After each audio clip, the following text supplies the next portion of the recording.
Bonsoir tout le monde, aujourd'hui je vais parler de l'entrée en bourse de SpaceX et du fait qu'Elon Musk soit devenu le premier billionnaire en français de toute l'histoire de l'humanité.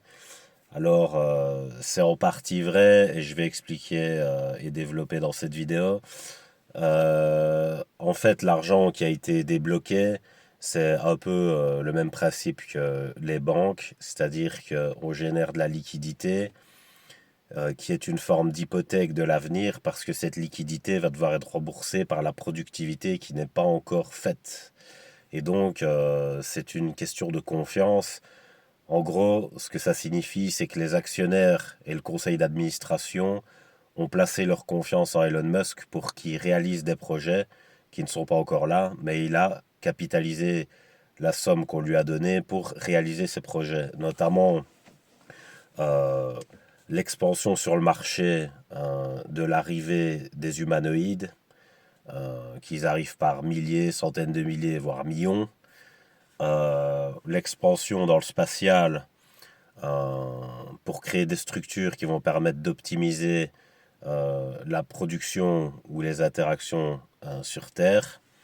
Alors ça quand même c'était une idée de Jeff Bezos qui pensait envoyer toute l'industrie dans l'espace comme elle est polluante, dégradante pour l'environnement, etc. Et puis recréer un havre de paix et de vie ici sur Terre, ce qui serait le contraire du film Elysium. Dans le film Elysium, la Terre est une poubelle, c'est un bidonville géant, et ils ont créé des genres de havres de paix artificiels sur des stations spatiales en orbite, ok. Et Jeff Bezos, il a pensé le concept à l'envers, c'est-à-dire d'envoyer l'industrie dans l'espace et de créer les déchets, la poubelle en orbite, et finalement de préserver le havre de paix ici au niveau écologique. En partie, Elon Musk a été convié dans l'affaire pour ça, entre guillemets, notamment pour les data centers. On veut envoyer les data centers dans l'espace. Pourquoi? Parce qu'en fait, j'ai vu une interview d'Elon Musk, parce que de temps en temps, je regarde ses interviews, je me mets à la page. Donc, je vois que euh, il dit dans l'interview que le plus dur et que les gens n'imaginent pas, c'est que c'est la production d'électricité pour faire performer l'IA, tu vois. Les gens croient que l'IA, voilà, c'est toute éternité comme d'hab et tout, mais en fait non, il faut des générateurs et pour ça, ben voilà, il faut aussi les refroidir et tout ça, ça coûte de l'énergie qui coûte de l'argent. Et donc parfois le coût est plus élevé que la production et donc c'est pas intéressant. C'est déjà le cas pour certaines entreprises qui utilisent l'IA. Donc ils essayent de trouver des alternatives parce que la demande est très forte et la proposition se réduit du fait du coût. Et donc, ils ont pensé à envoyer des data centers dans l'espace. Vous allez me dire, quelle est la différence? Pourquoi un data center sur Terre et un dans l'espace, ça change quelque chose? Pour la température, il y a une température constante ici sur Terre. Et une fois que les data centers surchauffent, parce qu'en fait, les mouvements d'électrons créent de la chaleur, c'est connu. Donc, il y a une trop grande chaleur au niveau des data centers, il faut les refroidir. Et comme je dis, ça coûte de les refroidir. Et dans l'espace, l'espace est hyper froid de base. Donc, il suffirait de créer un genre de filtre, tu vois, pour évidemment pas endommager les data centers par l'excès de froid non plus, tu vois, et les pétrifier, tu vois, mais que tu puisses alterner entre la surchauffe et puis la filtration du froid, tu vois. Et donc ça coûterait beaucoup moins. Et puis au niveau de l'espace aussi, parce qu'un data center, ça coûte de l'espace terrien, donc il faut acheter au mètre carré, etc. Et dans l'espace, il n'y a pas encore une délimitation du terrain.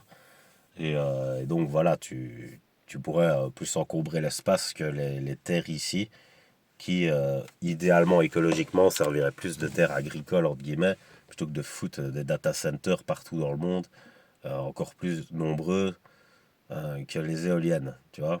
Alors, en gros, c'est ça qu'il faut retenir de ce qui s'est passé, c'est que aussi l'entrée en bourse, ça signifie que il va y avoir des pressions au niveau de l'excellence qui seront beaucoup plus cadré qu'au niveau libéral, parce que si tu es hors de la bourse, mais que tu es puissant, tu es moins soumis aux fluctuations du marché, tu vois. Alors que là, voilà, ça va être un peu plus compliqué.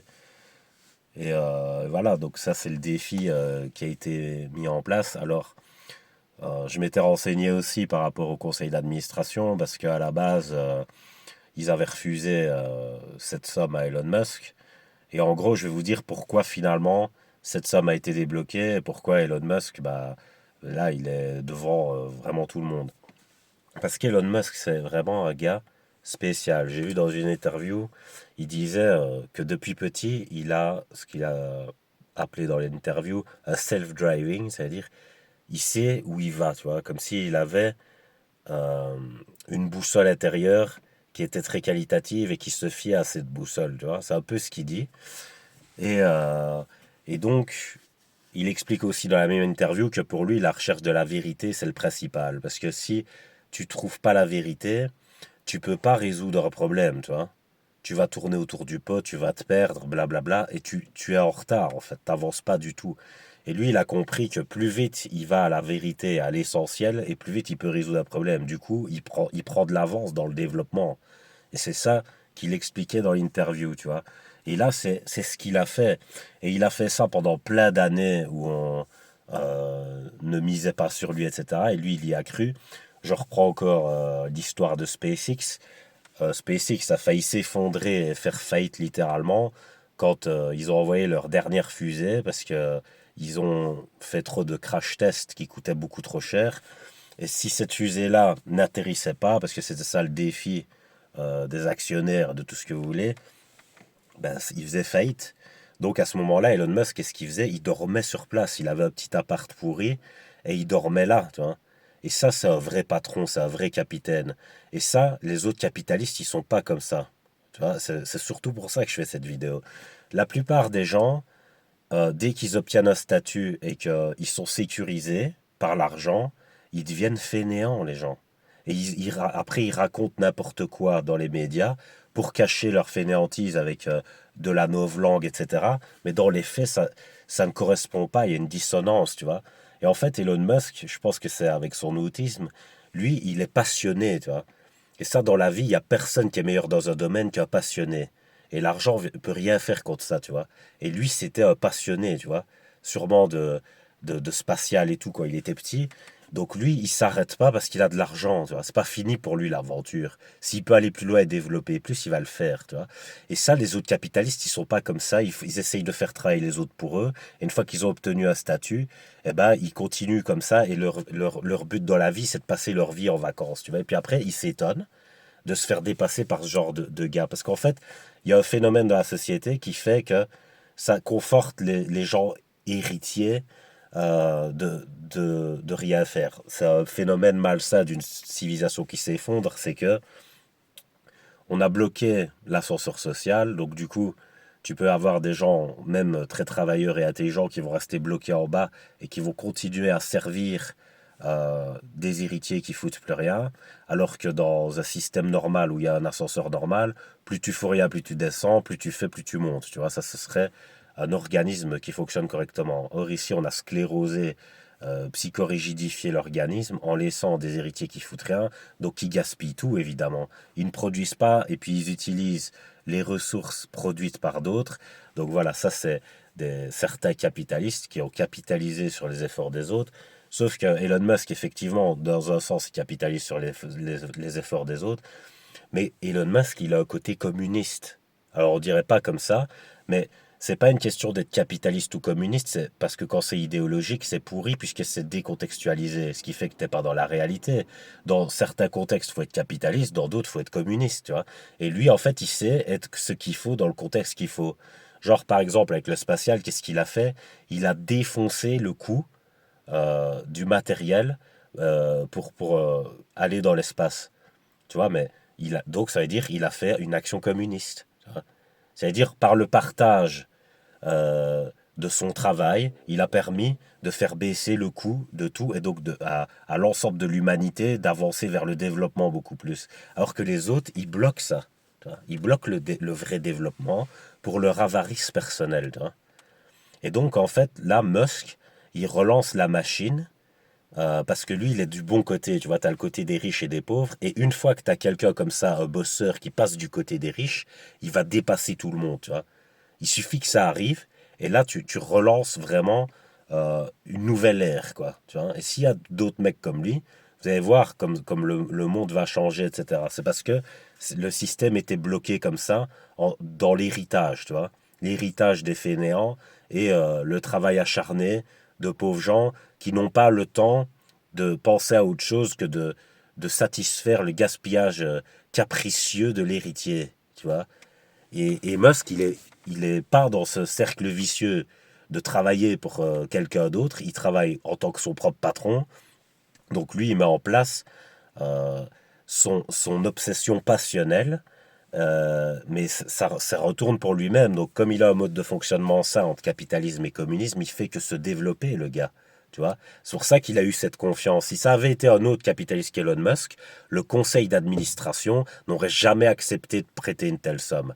Jamais de la vie. Ça aurait été n'importe quel autre milliardaire, jamais il aurait eu cette somme. C'est parce que c'est Elon Musk.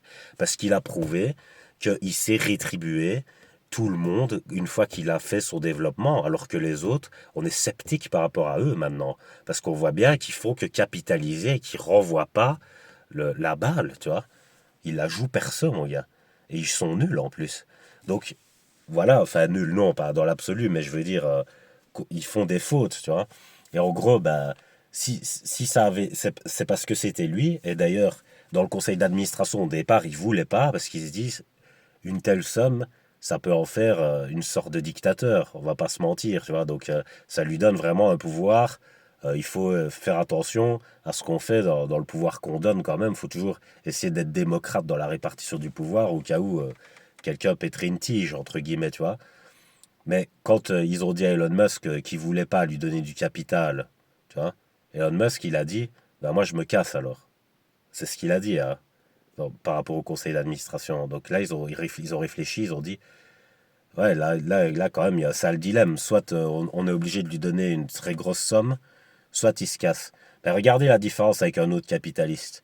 Vous auriez un capitaliste qui se la coule douce maintenant, parce qu'il y a beaucoup de capitalistes qui font ça. Au départ, peut-être qu'ils ont beaucoup travaillé, mais c'était au départ. Et ils font genre qu'ils travaillent toujours autant qu'au départ. Et c'est pas vrai, ils ont arrêté. Donc c'est plus pareil, tu vois, ils sont plus passionnés, ils font autre chose, ils s'en foutent.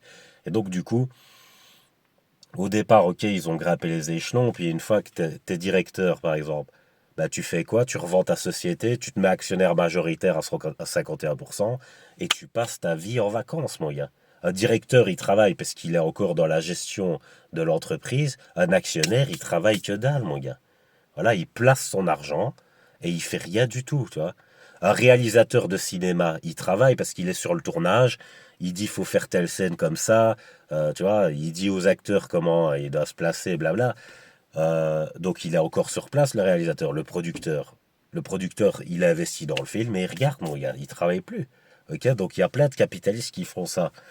Sauf que Musk, il est jamais passé de ce côté-là d'actionnaire ou producteur ou quoi. Lui, le mec, il veut vivre sa vie à fond, il reste réalisateur, tu vois. Donc il reste, c'est un bosseur de fou, tu vois. Il ne lâche pas, le mec, tu vois. Et ça change de tous les autres capitalistes. Et c'est pour ça que j'insiste, si ça avait été un autre capitaliste, le conseil d'administration aurait refusé, parce que là, on aurait donné une somme beaucoup trop grande pour risquer d'avoir une potentielle dictature, entre guillemets, sans avoir de garantie de résultats sur les projets qui ont été financés. Il y avait un écart beaucoup trop grand entre la génération de l'argent et la réalité qui allait arriver derrière. Donc on aurait refusé. Mais là, ils ont mis leur confiance dans Musk parce qu'ils savent que c'est un gros bosseur et que ce dans quoi ils ont mis l'argent va très certainement être réalisé si ils travaillent d'arrache-pied avec ses ingénieurs, etc., dans tous les domaines. Voilà pourquoi ça a été fait comme ça, pour vous éclaircir un peu l'horizon. Euh, Moi, je vous invite quand même à chaque fois à aller regarder les principaux intéressés de qui on parle à chaque fois, parce que c'est toujours l'homme qui a vu l'homme, qui a vu l'homme, qui a vu l'homme, qui a vu l'ours. Et finalement, tout est torché, modifié à chaque interaction comme de l'énergie qui perd en qualité à chaque fois qu'elle est utilisée jusqu'à devenir carbonique. Et c'est un peu pareil avec la parole des gens. il faut voir la source principale qui est la personne en elle-même, quoi, tu vois. Donc, en gros, moi, je vous conseille d'aller voir des interviews d'Elon Musk quand il explique ce qu'il fait, tu vois. Et ben, c'est tout le temps en anglais, mais bon, voilà. Maintenant, avec tous les outils, il y a peut-être moyen de traduire ou quoi, ou je sais pas. Si vous connaissez l'anglais, ben voilà. Donc, allez un peu voir. Et voilà, c'est tout ce que je voulais dire. Je vous laisse, c'est une bonne soirée.